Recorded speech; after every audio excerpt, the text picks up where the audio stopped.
saya akan menjelaskan seputar Imam Syafi'i radhiyallahu taala anhu. Beliau adalah imam kita, beliau adalah orang saleh, beliau adalah seorang ulama hadis, beliau adalah salah satu ulama fikih, beliau adalah salah satu pendiri mazhab terbesar di Indonesia, adalah mazhab Syafi'i. Nama beliau namanya Abu Abdillah Muhammad ibni Idris ibni Al-Abbas ibni Uthman ibni Syafi' ibni Sa'ib ibni Ubaid ibni Abdi Yazid ibni Hashim ibni Abdul Muttalib ibni Abdi Manaf. Ini nasabnya Imam Syafi'i. Maka beliau seorang Arabi. Beliau keturunan Arab dari Quraisy. Bahkan beliau Hashimi, Bani Hashim, dan Matlabi daripada Abdul Muttalib.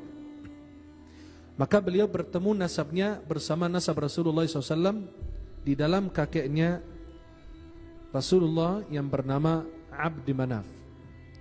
Ibundanya Imam Syafi'i bernama Fatimah bint Abdillah Al-Azdiyah. Beliau dipanggil Abu Abdillah. Nama asli beliau Muhammad ibn Idris Asy-Syafi'i. Akan tetapi kita mengenal beliau Abu Abdillah Muhammad ibn Idris Asy-Syafi'i. Diberi julukan dengan kalimat Nasirul Hadith atau Nasirus Sunnah. Artinya beliau sebagai penolong sunnah, beliau sebagai pembela sunnah Rasulullah Muhammad SAW.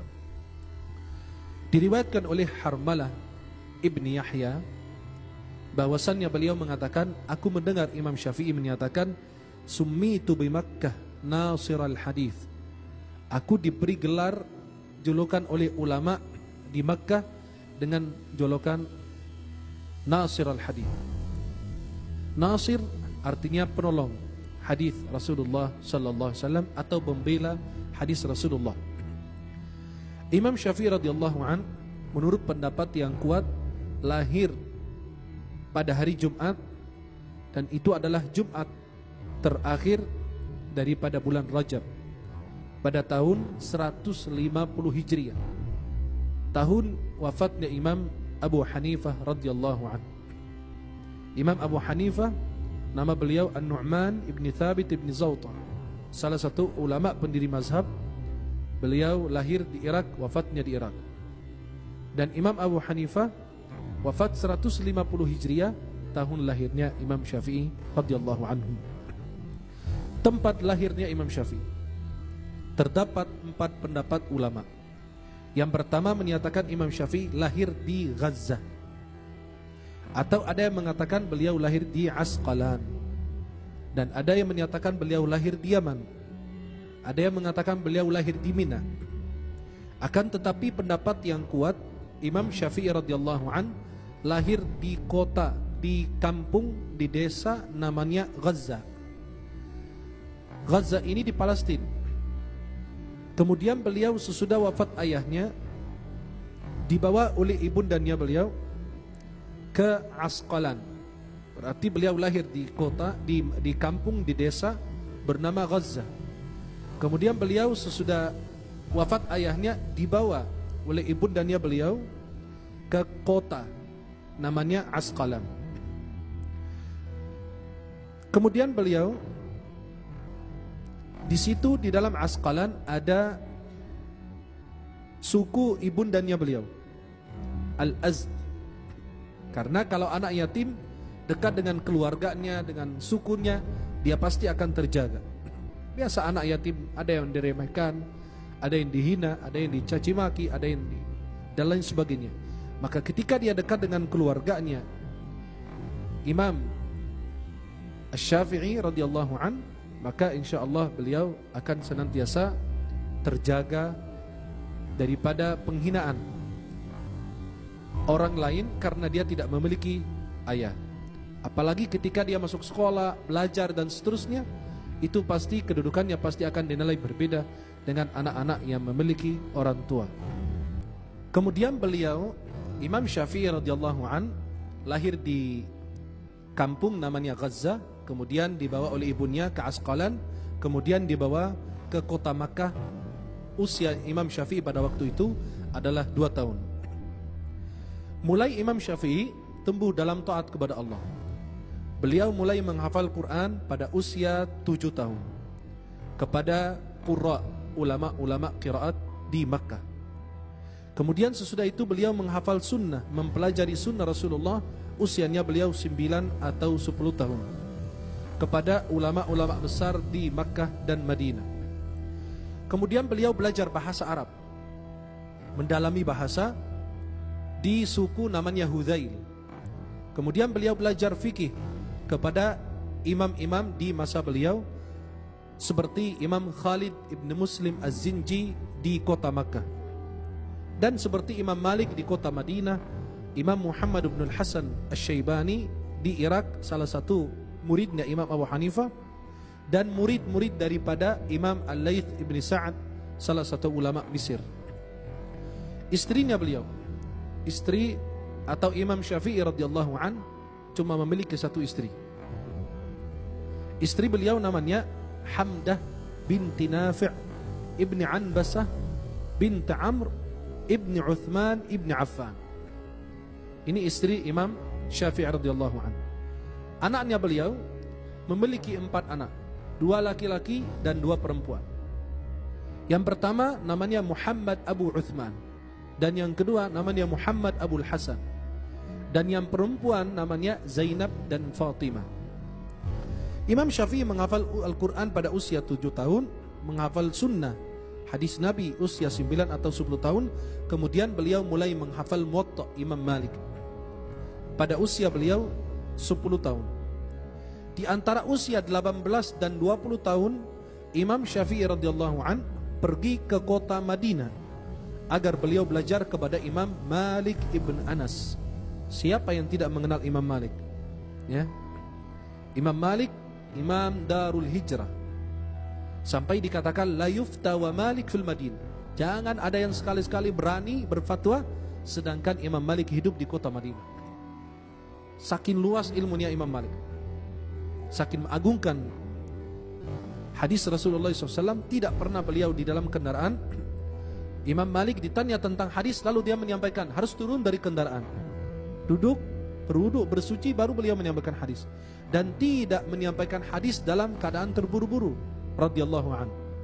Bahkan kalau menyampaikan hadis Nabi, beliau mandi menggunakan pakaian yang rapi, beliau menggunakan parfum, baru duduk menyampaikan hadis Rasulullah Muhammad sallallahu alaihi wasallam.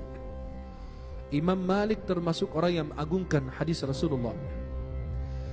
Kemudian Imam Syafi'i mengatakan, saya sengaja meminjam kitab Al-Muwatta karangan Imam Malik. Ada kitab tentang hadis dan sekaligus kitab fikih dalam mazhab Maliki.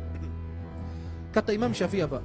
Karena Imam Syafi'i anak yatim, tidak memiliki uang untuk beli kitab dan lain sebagainya, maka beliau mengatakan, aku pinjam kitab Muwatta Imam Malik dari seseorang dari kota Makkah, lalu aku menghafalnya dalam waktu 9 malam. 9 malam sudah hafal kitab.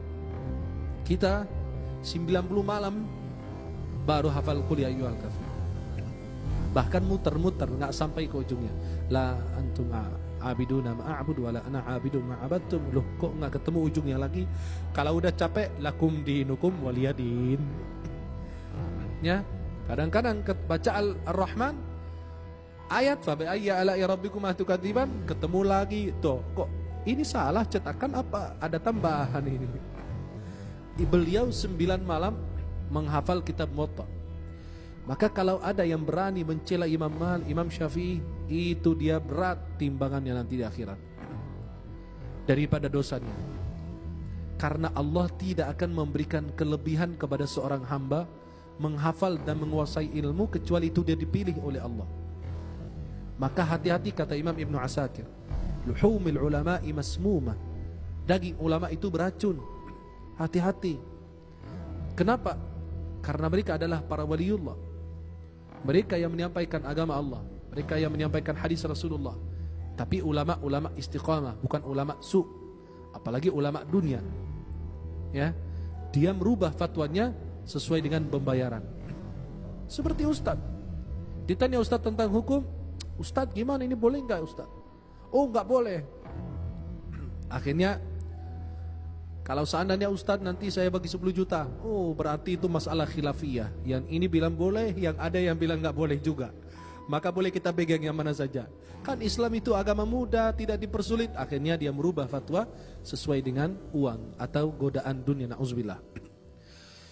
Maka kembali ke Imam Syafi'i. Beliau mengatakan 9 malam aku pinjam kitab tersebut, aku hafal. Kemudian aku masuk kepada bertemu dengan wali kota Madinah, wali kota Makkah. Lalu aku mengambil surat, meminta surat, kayak rekomendasi kalau kita sekarang. Surat rekomendasi daripada imam, dari wali kota Makkah kepada wali kota Madinah, karena di situ ada Imam Malik radhiyallahu anhu. Berarti beliau dah masuk bertemu dengan wali kota Makkah, minta 2 surat rekomendasi. Pertama kepada wali kota Madinah, yang kedua surat dari wali kota Makkah ke Imam Malik langsung. Sampai Imam Syafi'i mengatakan, aku datang ke kota Madinah, lalu aku bertemu dengan wali kota Madinah. Saya sampaikan surat rekomendasi tersebut daripada wali kota Makkah. Sampai wali kota Madinah bilang apa? Wahai anak muda, sesungguhnya aku berjalan di malam hari dari kota Madinah sampai ke kota Makkah. Itu 500 km lebih. Hampir 500 km lah. Aku berjalan di tengah malam, tidak pakai alas kaki. Dari kota Madinah sampai ke kota Makkah, itu lebih bagus, lebih ringan daripada saya berdiri di depan pintu rumah Imam Malik. Wali kota yang ngomong. Bukan sekarang, mau ketemu ulama, panggil aja itu ulama. Nah, panggil, suruh kemari. Sudah tua, muda, enggak. Yang panggil orang besar. Enggak tahu besar dosanya apa besar jabatannya, kita enggak tahu. Tapi giliran orang ketua partai didatangin di mana dia tidak berada. Itulah subhanallah. Jangan campur politik, bahaya. Nah, maka dia bilang, wahai anak muda, aku berjalan dari kota Madinah sampai ke kota Makkah tengah malam, nggak pakai alas kaki. Itu lebih aman, lebih ringan, lebih aku senangi daripada saya berdiri depan pintu Imam Malik. Kenapa? Aku ditolak pasti. Wali kota Madinah takut, pejabat takut sama ulama. Kenapa? Karena ulama tidak meminta-minta kepada pejabat, tidak menjadi penjilat, tidak menjadi orang munafik. Nauzubillah. Maka sampai coba perhatikan, sampai Imam Syafi'i kan masih anak muda, semangat, di antara 18 sampai 20 tahun, kan datang ke kota Madinah. Akhirnya sampai Imam Syafi'i bilang apa? Semoga Allah memperbaiki urusan raja atau wali kota. Engkau ini kan wali kota, tinggal perintahkan Imam Malik datang langsung. Kata dia apa? Wah, kamu ngomong sembarangan. Aku suruh Imam Malik kemari, bahaya kamu. Aku bilang tadi, aku aja dari kota Madinah jalan kaki tengah malam, gak pakai alas kaki sampai ke kota Makkah, lebih bagus aku ke Imam Malik. Masa kamu suruh saya panggil beliau? Aku aja ke sana aja gak mau, apalagi beliau kemari. Bayangkan, sampai beliau mengatakan apa? Coba kita datang rame-rame besok sama rombongan besar. Kita datangin rumah beliau, mungkin kita dapat apa yang kau inginkan. Kita sampaikan kemungkinan, kata wali kota. Artinya apa? Kemungkinan kita diterima, kemungkinan disuruh balik lagi. Kemudian Imam Syafi'i menyatakan, aku membuat perjanjian bersama wali kota Madinah, besok asar saya akan mendatangi beliau lagi. Lalu datang, mengajak wali kota Madinah menuju ke rumah Imam Malik. Salah satu orang itu rombongan besar. Kenapa? Mungkin Imam Malik akan malu atau apa gitu. Wah, ini orang banyak, nggak enak. Kalau wali kota datang sendiri mungkin diusir langsung. Ngapain lo kesini? Pergi. Perhatikan membantunya Imam Malik bilang apa? Salah satu orang dari rombongan ketuk pintu. Keluar pelayan hitam warna kulitnya. Dia bilang apa? Faqala lahal amir. Wali kota bilang apa? Katakan kepada tuanmu saya ada di depan pintu. Bukan awas loh, bos mau masuk. Ada. Bilang sama tuanmu, wali kota ada di depan. Kemudian perempuan tersebut, pelayan tersebut masuk, lama dia, kemudian keluar. Bayangkan, Lalu bilang apa? Sesungguhnya Tuhan saya memberi salam kepada Anda dan mengatakan, jika engkau punya pertanyaan, tulis. Nanti saya bawa masuk pertanyaan, nanti dijawab, keluar pertanyaan jawabannya. Wali kota. Nah, RT aja kita gak berani ngomong sama dia.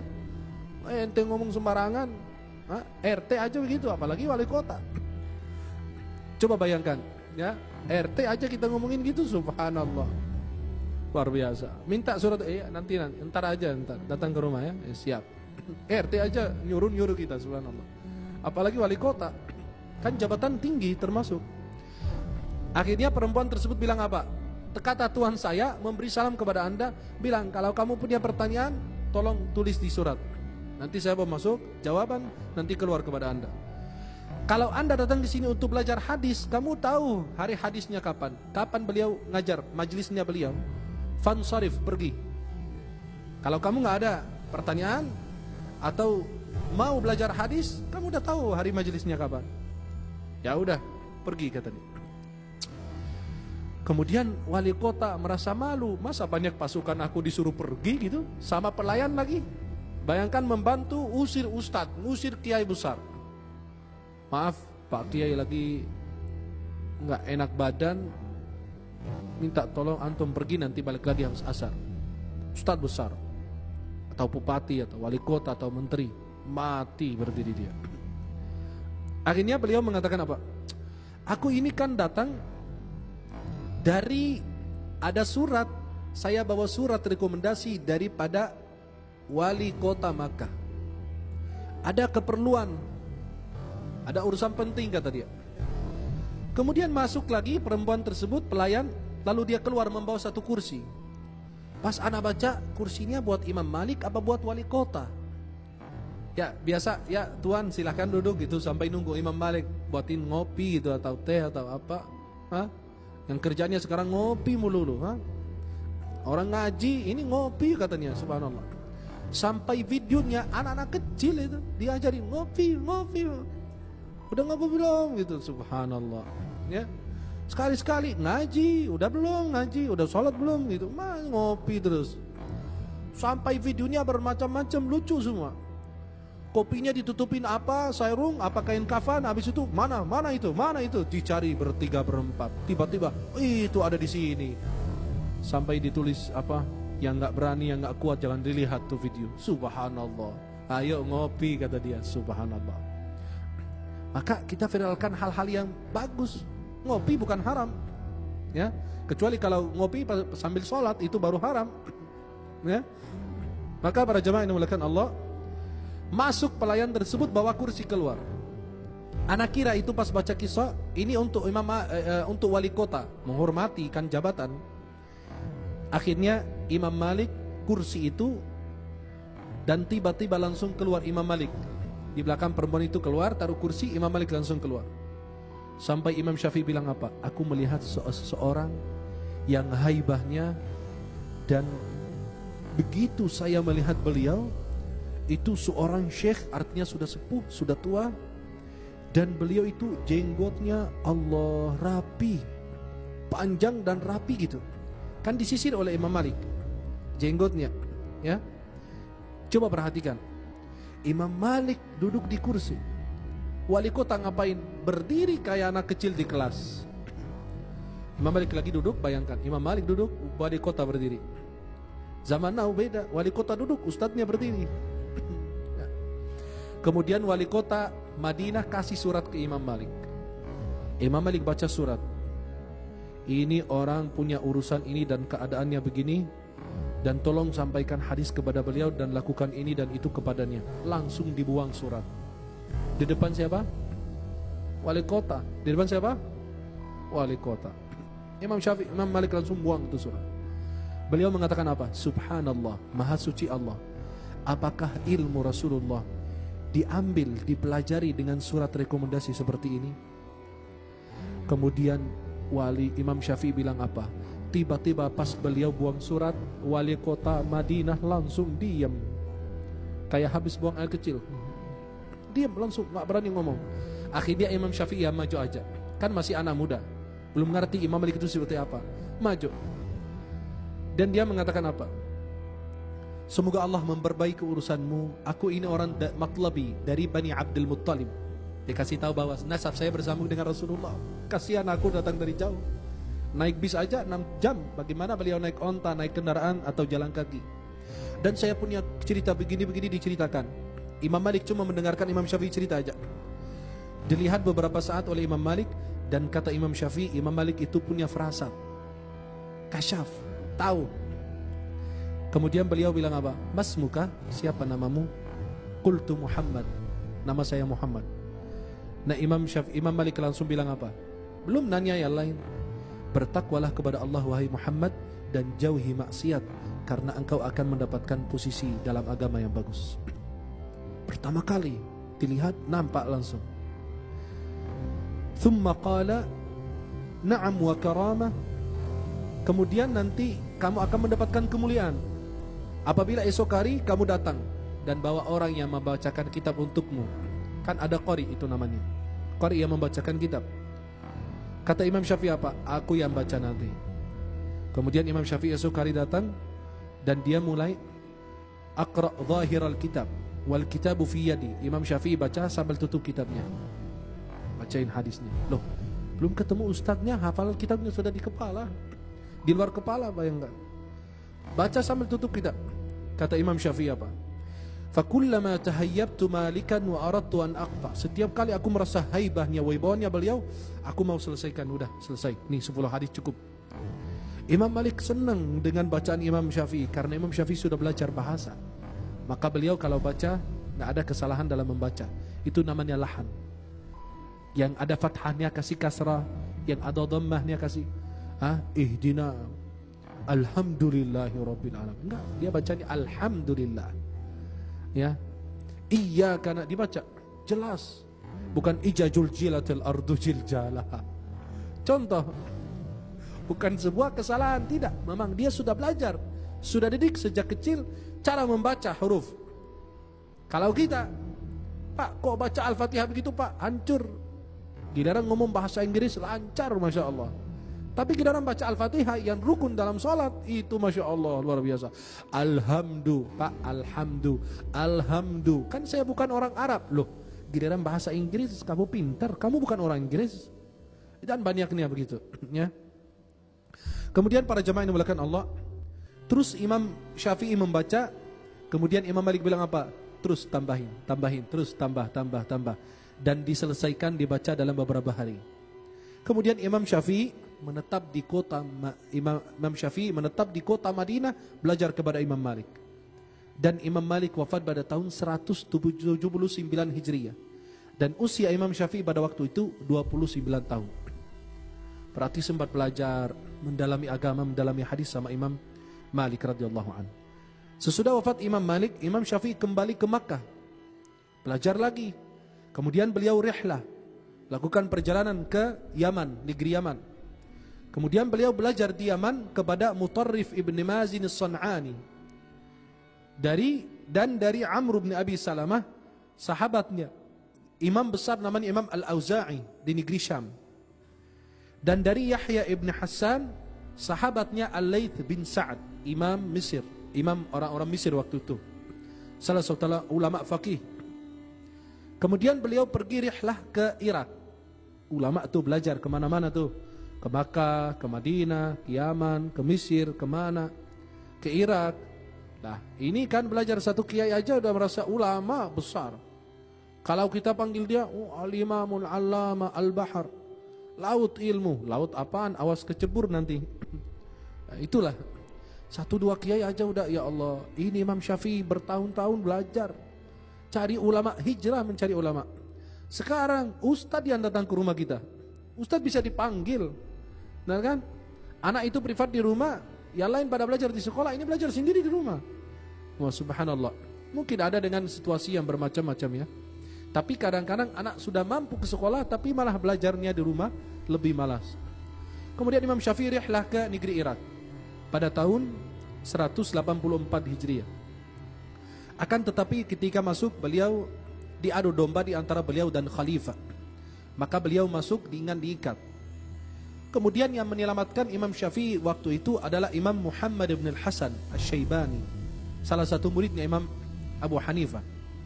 Kemudian ketika dibebaskan, diselamatkan oleh muridnya Imam Abu Hanifah, Imam Syafi'i belajar kepada Muhammad ibn al-Hasan al-Syaibani sampai wafat Imam Muhammad ibn al-Hasan al-Syaibani pada tahun 189 Hijriah. Kemudian beliau kembali ke Makkah lagi, dan beliau membuat satu halaqah, lingkaran ilmu, satu kajian di Masjidil Haram. Dan para jemaah yang dimuliakan Allah, di dalam waktu tersebut, ya, masa tersebut, beliau membuat kitab namanya Ar-Risalah, satu jilid. Ada di sini di dalam maktabah masjid. Beliau membuat kitab namanya Ar-Risalah, kitab pertama dalam ilmu usul fikih. Maka yang membuat kitab tentang ilmu usul fikih adalah Imam Syafi'i. Di dalam ilmu usul fikih atau kitab Ar-Risalah tersebut membahas ma'anil Quran, makna Al-Quran. Hujjahnya ijma'. Berarti kesepakatan para ulama itu menjadi hujjah. Maka kita bilang Quran, hadis, ijma', kesepakatan para ulama, dan qiyas. Kemudian ada nasikh dan mansukh. Ayat turun, kemudian ayat berikutnya dihapus. Apakah dihapus bacaannya, apakah dihapus hukumnya, atau dihapus dua-duanya. Kemudian nasikh mansukh ini di dalam bidang dalam Al-Quran dan hadis Rasulullah Muhammad SAW. Kemudian beliau pergi ke Irak lagi, tapi waktunya lebih singkat, sebentar dibanding yang sebelumnya, kira-kira 2 tahun. Dan beliau membuat halaqah, lingkaran untuk ilmu agama di Baghdad, di Al-Jami' Al-Gharbi. Kemudian beliau melakukan rihlah ketiga, perjalanan ketiga ke negeri Irak, karena beliau memasuki Irak itu 3 kali. Pertama pada tahun 184 Hijriah, yang kedua 195 Hijriah, yang ketiga 198, dan ada yang mengatakan 199. Dan beliau tidak lama, cuma beberapa bulan, ada yang mengatakan 8 bulan.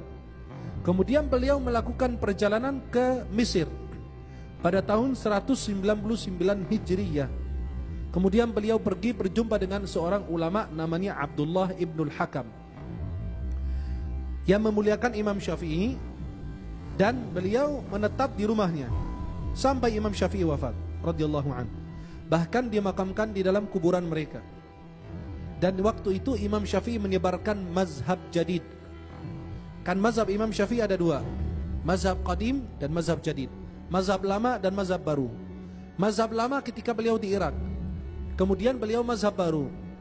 Loh, apakah dia punya mazhab kok berubah-berubah begitu? Karena ada ilmu tambahan buat Imam Syafi'i, maka beliau fatwa-fatwa yang sudah bertentangan atau sudah tidak ada dalilnya atau dan lain sebagainya, atau dulu beliau berpikir bahwa ini hadis sahih ternyata bukan, maka ada tambahan ilmu, maka beliau berubah. Sampai ulama-ulama menyatakan, ulama fikih, kami hari ini berfatwa, besok kami berubah lagi. Kenapa? Karena ada tambahan-tambahan ilmu. Karena seseorang itu tidak bisa menguasai semua ilmu. Maka Imam Syafi'i radhiyallahu an kira-kira di Mesir sekitar 4 tahun, ya, atau lebih daripada itu. Kemudian beliau punya halaqah, tempat kajian, dan didatangi semua orang di masjid di Mesir namanya Masjid Al-Fustat, yang disebut sekarang Masjid Amr bin Al-As, ada di Mesir. Sehingga wafat Imam Syafi'i pada tahun 204 Hijriah. Berarti beliau masuk Mesir, dikatakan masuk Mesir 2 kali. Terakhir kali pada tahun 199 Hijriah. Dan Imam Syafi'i wafat pada tahun 204 Hijriah. Guru Imam Syafi'i, guru-gurunya, coba perhatikan, guru-gurunya berapa? Beliau belajar di Irak, Makkah, Madinah, Mesir, dan Yaman. Dan Imam Ibnu Hajar menghitung jumlah guru Imam Syafi'i mencapai 79 guru atau 79 syekh. Yang pertama seperti antara guru-guru Imam Syafi'i, Muslim Ibn Khalid Az-Zinji, yang mengizinkan Imam Syafi'i berfatwa pada usia Imam Syafi'i 15 tahun. Usia 15 tahun sudah jadi mufti. Kemudian yang kedua Imam Malik bin Anas, yang beliau belajar kepada Imam Malik sampai wafat Imam Malik di kota Madinah. Kemudian Mutarrif Ibn Mazin As-San'ani, salah satu ulama dari Yaman. Kemudian Imam Waqi' Ibn Al-Jarrah. Kemudian Imam Muhammad Ibn Al-Hasan Al-Syaibani, salah satu ulama atau muridnya Imam Abu Hanifah di negeri Irak. Kemudian Imam Sufyan Ibn Uyainah, dan Abdullah bin Mubarak. Kemudian murid-murid Imam Syafi'i dihitung jumlahnya oleh Imam Ibnu Hajar mencapai 164 murid. Murid-murid yang besar. Di antaranya salah satu imam mazhab, Imam Ahmad bin Hanbal, muridnya Imam Syafi'i. Dan Al-Hasan ibn Muhammad ibn Sabah al-Za'farani, dan Ar-Rabi' bin Sulaiman al-Ibn Dawud, dan ada satu lagi Ar-Rabi' bin Sulaiman al-Muradi, dan Imam Ahmad al-Qattan. Beliau salah satu guru daripada Imam Bukhari dan Imam Muslim. Dan Imam Ahmad ibn al-Hajjaj al-Bakri al-Marwazi, salah satu guru atau syekh daripada Imam Bukhari radhiyallahu anhu. Keutamaan Imam Asy-Syafi'i radhiyallahu anhu. Imam Ahmad bin Hanbal mengatakan, menjelaskan hadis Rasulullah SAW bahwa setiap 100 tahun Allah kirimkan salah satu ulama yang membaharui agama Islam. Di 100 tahun yang pertama adalah Sayyidina Umar bin Abdul Aziz, khalifah. Beliau dilantik pada tahun 100 atau 101 Hijriah. Pada zaman beliau keadilan terasa kayak di zaman Khulafaur Rasyidin. Maka beliau disebut khalifah kelima. Padahal jaraknya dari Khulafaur Rasyidin ke beliau sangat jauh. Beliau ini adalah cucu daripada Sayyidina Umar bin Khattab radhiyallahu anhu. Kemudian kata Imam Ahmad bin Hanbal, dan saya mengharapkan 100 tahun berikutnya yang membaharui agama adalah Imam Syafi'i radhiyallahu anhu. Ibadahnya Imam Syafi'i, beliau membagikan malamnya 3 bagian. Yang pertama untuk berilmu dan menulis, baca kitab, menulis dan seterusnya. Yang kedua, beliau untuk salat dan ibadah-ibadah lain. Sepertiga yang terakhir untuk beliau tidur. Dan beliau menghidupkan salat malam. Beliau kerjakan salat malam sampai akhir hayat beliau. Beliau mengkhatamkan Al-Quran di setiap bulan 30 kali. Dan di bulan Ramadan 60 kali. Berarti sehari berapa kali? 2 kali khatam. Alhamdulillah, kita cukup khatam juz 30 berkali-kali. Di antara tulisan atau karya ilmiah Imam Syafi'i, kitab Ar-Risalah dalam bidang usul fikih, kitab Ikhtilaful Hadith, dan kitab Ibtalul Istihsan, dan kitab Al-Um yang ditulis oleh Imam Ar-Rabi' bin Sulaiman, muridnya Imam Asy-Syafi'i radhiyallahu anhu. Maka di dalam kitabnya ada tulisan Yaqulu Syafi'i atau qala Syafi'i. Imam Syafi'i berkata, berarti bukan Imam Syafi'i yang menulis, tapi muridnya yang menulis ketika beliau mendengarkan penjelasan Imam Syafi'i tentang mazhab baru Imam Syafi'i radhiyallahu anhu. Pendapat para ulama tentang Imam Syafi'i, Imam Malik bin Anas mengatakan, tak pernah aku datangi dari suku Quraisy melebihi dari anak muda ini, yang artinya Imam Syafi'i. Yang kedua, Muslim bin Khalid Az-Zinji memberi izin kepada Imam Syafi'i pada usia 15 tahun untuk beliau menjadi mufti. Kemudian yang ketiga, Imam Za'farani, salah satu muridnya Imam Asy-Syafi'i, menyatakan, aku tidak pernah melihat orang seperti Imam Syafi'i, kelebihannya, kemuliaannya, ketakwaannya, kedermawanannya, dan tidak lebih alim dari Imam Syafi'i radhiyallahu anhu. Sampai Imam Ahmad menyatakan, Imam Ahmad bin Hanbal, beliau menyatakan bahwa Imam Syafi'i itu seperti matahari untuk dunia dan afiat untuk badan, kesehatan untuk badan kita. Tibalah akhir hayat Imam Syafi'i radhiyallahu anhu. Beliau di akhir hayat mengalami penyakit wasir. Sampai beliau dikatakan 4 tahun mengalami penyakit tersebut. Sampai ketika beliau naik kendaraannya, itu karena darah itu mengalir sampai kena celana, bahkan dikatakan kaos kakinya beliau. Dan beliau terus berjuang, berjihad, bersungguh-sungguh untuk terus menulis atau menukil mazhab barunya beliau dan menyampaikan agama Islam kepada kita. Terus beliau mengalami penyakit tersebut, penyakit wasir. Kemudian Imam Syafi'i radhiyallahu an wafat di Mesir pada malam hari Jumat. Malam Jumat di hari akhir atau hari terakhir di bulan Rajab. Dan beliau dimakamkan pada hari Jumat. Berarti malam Jumat meninggal, dimakamkan pada hari Jumat. Dan dibawa oleh semua orang untuk dimakamkan. di makbarah atau kuburan namanya Bani Zahrah. Itu kuburan Ibnu Abdul Hakam yang menerima Imam Syafi'i pertama kali ketika ke Mesir. Maka Imam Syafi'i makamnya ada di Mesir dan ada masjid khusus beliau namanya Masjid Imam Syafi'i. Di situ makam Imam Syafi'i dan kubbah terbesar di Mesir, kubbah makam Imam Syafi'i. Sebelum anda masuk ke makam Imam Syafi'i, ada makam ulama besar mazhab Syafi'i namanya Imam Zakaria Al-Ansari. Dan di situ di setiap makam ada tulisan nama beliau, biografinya di situ dicantumkan dalam bahasa Arab. Imam Zakaria Al-Ansari, dan di dalam masuk ke kanan ada ruangan, di situ ada makam Imam Syafi'i radhiyallahu anhu. Ketika salat berjamaah, mereka tutup makam agar orang tidak salat menghadap kuburan. Kemudian selesai salat berjamaah baru mereka buka untuk orang ziarah. Ziarah kuburan Imam Syafi'i maupun ulama-ulama yang lain bukan ziarah yang kita berfikir dia sujud atau meminta-minta, tidak. Mereka berdoa agar Allah jadikan Imam Syafi'i itu waliullah. Dan Allah subhanahu wa ta'ala jadikan kita nyusul mereka dalam keadaan Islam dan iman. Dan kita berdoa mudah-mudahan beliau ini diterima di sisi Allah. Dan ada orang-orang yang berdoa di situ. Kenapa? Beliau membaca sejarah Imam Syafi'i itu kan ulama besar, menghafal Quran usia 7 tahun, belajar hadis, belajar. Dia bertawassul meminta kepada Allah, ya Rabb, dengan kemuliaan ini, walimu ini, ulama ini, kabulkan hajat saya. Bukan bertawassul berarti dia meminta kepada ahli kubur, tidak, dia minta kepada Allah. Seperti kalau kita mau bertemu dengan pejabat kita atau bertemu dengan ulama, pasti kita cari orang yang dekat dengan beliau, minta tolong sampaikan saya kepada fulan pejabatnya atau dan seterusnya. Maka itu gampang kita bisa mendekat. Walaupun Allah kita bisa minta langsung, tapi karena kadang-kadang ada sebagian orang merasa dirinya belum pantas minta kepada Allah karena penuh dengan dosa dan maksiat, maka dia minta, ya Allah, dengan kemuliaan seorang wali ini, seorang ulama ini yang dulu menghabiskan umur beliau sampai sekarang beliau dikenal di seluruh dunia.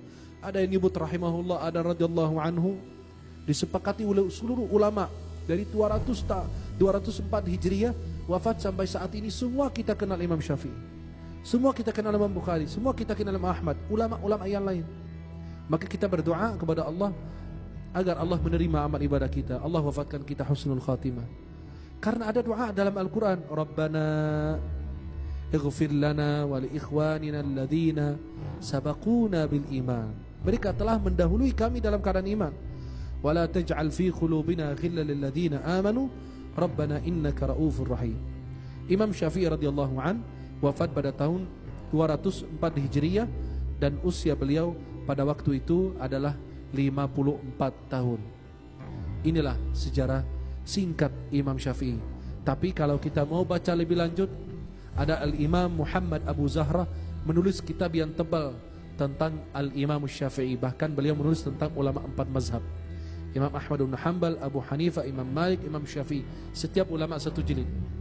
Dan kalau mau baca tentang manaqib Imam Syafi'i, keutamaan kelebihan Imam Syafi'i, baca kitab Manaqib Asy-Syafi'i karangan Imam Al-Baihaqi. Di situ beliau menceritakan tentang kelebihan dan kemuliaan dan keutamaan Imam Asy-Syafi'i radhiyallahu anhu.